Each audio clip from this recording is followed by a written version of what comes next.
小院卧室的改造基本接近尾声，小东说要吃个火锅，提前庆祝一下。虽然只有1个月时间，但从屋顶改造、墙面处理，再到地板铺设，还是变化挺大的。现在就等床一到就可以入住了。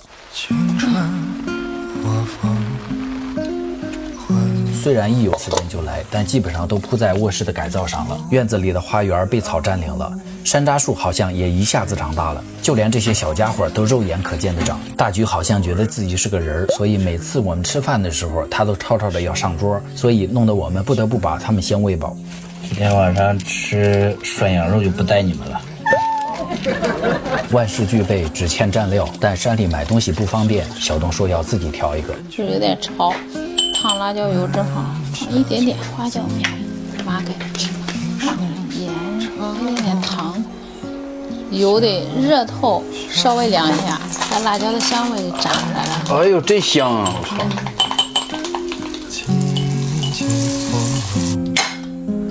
才能那一份寻常温柔，只是寻常岁月时。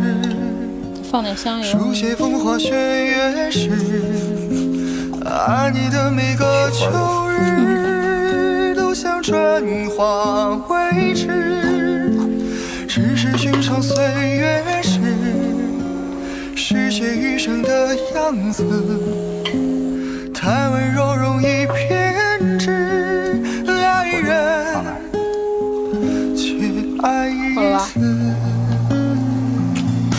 哎呀妈，好长时间没吃的份儿吗？可能是这个羊肉比较好吃。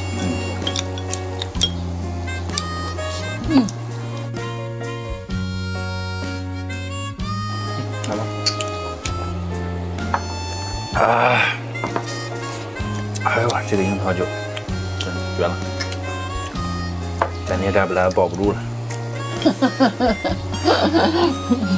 咱爹就冲咱泡这酒，每年都得来住一段时间。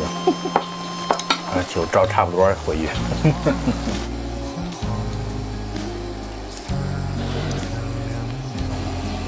哎呦我娘，亲媳妇儿！之前有很多朋友发来关切，说租来的房子何必搞这么好？我们的想法是，房子是别人的，但生活是自己的。人生去处一样，但过程可以不同。只是寻常岁月时。